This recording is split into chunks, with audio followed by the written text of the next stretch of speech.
병력을 실어나르는 전장의 쿠팡 K200을 아시나요?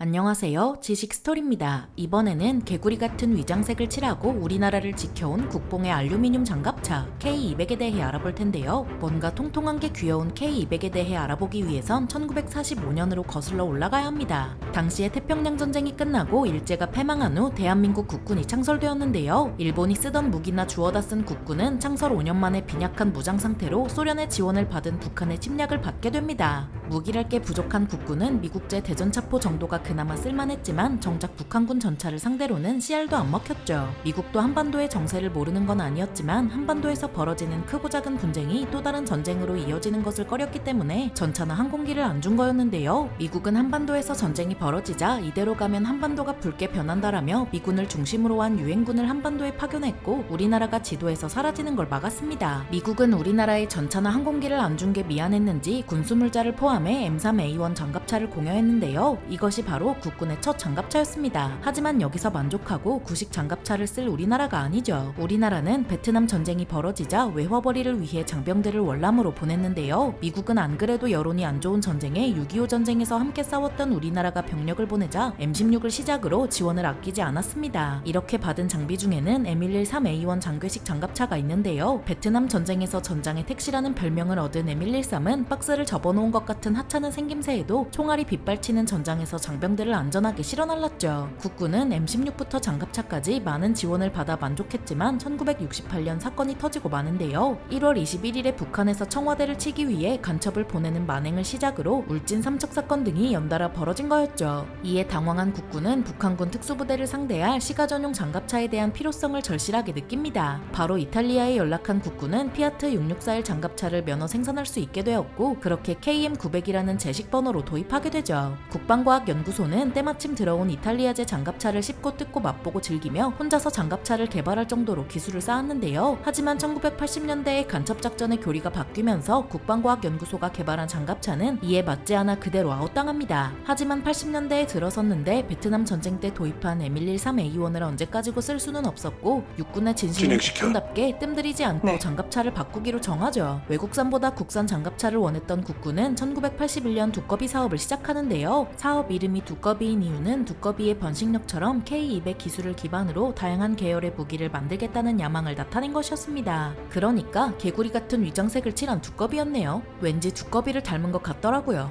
아무튼 대우중공업과 국방과학연구소가 연구개발에 들어가자 돈 냄새를 맡은 어느 회사가 연락합니다. M113A1의 제작사인 FMC는 파격적인 수준으로 가격을 낮춘 M113A1A2를 제시해 국군을 향해 당근을 흔들었는데요. 이에 혹한 국군도 가격도 높은 데다 검증도 되지 않은 신형 장갑차를 개발해서 도입하느니 FMC의 제안을 받는 게 낫지 않을까라며 흔들렸죠. 하지만 정신을 바짝 차린 국군은 멀리 보면 국산 기술과 개발 노하우를 쌓는 게 낫다고 판단했고 바로 FMC가 흔드는 당근을 뿌리칩니다. 이렇게 원래 계획대로 진행된 두꺼비 사업은 본격적인 개발에 들어가면서 M113의 정비를 담당해왔던 대우중공업이 그간 쌓아온 노하우를 바탕으로 개발을 주도했죠. 1983년부터 본격적으로 개발된 K200은 단종될 때까지 약 2,500대 이상이 생산되어 국군의 현대화에 크게 이바지했습니다. 그런데 갑자기 말레이시아가 등장하는데요. 왜 갑자기 말레이시아냐고요? 그건 바로 1993년의 보스니아 내전 때문입니다. 말레이시아는 보스니아 내전에 평화 유지군을 보내려 했지만 막상 장갑차가 없어 어쩔 줄 몰랐습니다. 이 때문에 여기저기 알아보던 말레이시아는 우리나라가 K200대 42대를 팔겠다고 하자 말레이시아는 주저하지 않고 그 손을 잡는데요. 그렇게 우리나라 최초의 장갑차 수출이 성사됩니다. K200은 말레이시아군에 의해 보스니아 내전에서 첫 실전을 치르는데요. 실전 성능이 마음에 들었는지 말레이시아군은 1995년에도 추가로 69대를 샀죠. 그렇다면 이런 K200이 얼마나 좋은지 재원을 한번 살펴보도록 하겠습니다. K200은 전장 5.4m, 전폭 2.8m, 전고 2.5m이며 중량은 13.2톤이고 승무원은 3명에 추가로 9명을 더 태울 수 있으며 무장은 59경 기관총 한문이나 M60 기관총 한문이고 대당 가격은 132에서 141만 달러입니다. K200 개발에 참여한 업체들은 선진국의 다양한 구성품을 면허 생산하면서 기술 노하우를 축적했는데요. 여기서 축적된 노하우는 훗날 차기 장갑차인 K21 개발로 이어지는 등 K200이 없었다면 과장 좀 보태서 지금의 국군은 없었을 수도 있다는 거죠. 하지만 하지만 K200은 산업 기반이 빈약했던 때 만들었던 만큼 문제가 없진 않았는데요. 1985년 육군 24단에 처음 도입된 K200은 클러치 문제로 애를 먹었습니다. K200의 변속기는 영국제였지만 이게 엔진과 맞지 않아 클러치가 마모되는 문제를 겪은 건데요. 이 때문에 클러치만 어떻게 해볼까 했지만 집념의 한국인은 어디 안 가서 아예 개량형을 내놓는 걸로 틀어버립니다. 개량형인 K200A1은 출력이 기존 280마력에서 350마력으로 개선됐으며 변속기도 완전 자동으로 바뀌었는데요. 여기에 승무원 해치 크기도 키워 편의성 또한 놓치지 않았죠. 이런 K200A1은 현재 1700대가 운용되고 있으며 이외에도 다양한 파생형이 존재합니다. M167 견인용 발칸포를 탑재한 K263A1 자주 발칸포와 4.2인치 박격포와 81mm 박격포를 탑재한 K242와 K281이 있습니다. 또 견인 및 구조를 위해 설계된 K288A1 군안 장갑차와 기계화 보병대대급 지휘를 위해 설계된 K277 지휘 장갑차가 있는데요. 여기서 끝난 줄 알았죠? 하지만 더 있습니다. 화생방 임무를 수행하기 위해 설계된 K216 MBC 정찰 장갑차와 적의 감시 수단으로부터 아군을 숨기기 위해 설계된 K221 발현 장갑차가 있습니다. 여기까지만 살펴봐도 정말 두꺼비의 번식력 같다는 말이 어울리네요. 이렇듯 개량형을 시작으로 다양한 파생형이 존재하는 K200은 미국의 M113과 비교하면 통통한데요. 그 이유는 다름 아닌 대전차 무기 때문입니다. 1차 세계대전부터 등장한 대전차 무기는 단순한 대구경 철갑탄에서 미사일까지 진화해 현재는 전차조차 깡통처럼 따버리는데요. 이런 대전차 무기 앞에서 장갑차의 장갑은 종입장이나 다름없죠. 그렇다고 해서 아무것도 안 할 수는 없으니 앞뒤로 장갑을 이중으로 둘러 지금과 같이 통통한 형상이 된 것이었죠. 게다가 그걸로 끝이 아니라 그 위에 알루미늄 합금을 더 씌워 59경을 거뜬히 막을 수 있도록 했습니다. 하지만 아무리 성능이 좋아도 K200은 화력이 부족했는데요. 화력의 진심인 국군이 화력에 신경을 안 쓸 리 없지만 K200에는 크고 무거운 포를 달 수가 없었습니다. 그래서 토우나 메티스 등 대전차 미사일이나 발칸포를 달아보는 등 화력을 키워보려 했지만 국군의 마음에는 들지 않았죠. 그래서 아예 새로운 장갑차인 K21을 개발했는데요. 성능은 K200과 비교할 수 없을 정도로 뛰어났지만 문제는 비싸다는 거였죠. 그래서 400대 정도 도입했지만 아직도 K200을 1700대 이상 굴리고 있습니다. 이 때문에 K21이 성능은 확실히 뛰어나도 주력으로 쓰기엔 수가 부족해 국군은 울며 겨자 먹기로 K200을 또 개량하기로 하죠. 국군은 이참에 크고 아름다운 120mm 박격포를 달기로 정하고 비격이라는 이름을 지어줍니다. 비격은 임진왜란 때 조선군이 사용한 무기인 비격 진천뢰에서 따왔는데요. 비격 진천뢰가 조선시대 박격포라 볼 수 있는 만큼 참으로 적절한 네이밍이라 볼 수 있네요. 이런 비격 자주 박격포와 함께 개발된 사격 지휘 차량은 좌표는 물론 풍향과 풍속 등 기후 여건까지 고려해 정확한 사격 재원을 산출해 각 포대에 내려주는데요. 쉽게 말해 계산을 대신해준다는 거죠. 하지만 모든 K200에 120mm 박격포를 달 순 없어 K200A1을 개량한 K200A2가 제한되고 있는데요. K200A2는 원격 조종 무기, 냉방 겸용 양압 장치, 조종수 열상 잠망경, 자동 소화 장치를 적용합니다. 여기에 일체형 고무궤도, 전장 관리 체계까지 더해야 현대전에서 나름 쓸만한데요. 그만큼 현대전에서 새로 등장한 무기는 장갑차의 큰 위협이고 이에 대비하지 않으면 러시아꼴 나는 거죠. K200은 전시의 K21 전차 등과 함께 전장을 돌파해야 하는데요. 약 40년간 임무를 수행해온 K200은 오래된 만큼 각종 문제가 생기고 전차나 헬기 등 다른 무기와 함께 운용하기 어렵습니다. 하지만 K21은 400대가 전부라 결국 보병 대다수는 K200과 함께 할 수밖에 없는데요. 모쪼록 개량형이 도입돼서 앞으로도 우리나라를 지켜주는 든든한 두꺼비로 거듭나길 바랍니다. 두꺼비 같은 위장색을 칠하고 우리나라를 지켜온 국뽕의 알루미늄 장갑차 K200에 대해 알아보았는데요. 영상이 유익하셨다면 구독과 좋아요 부탁드립니다. 감사합니다. 지식스토리였습니다.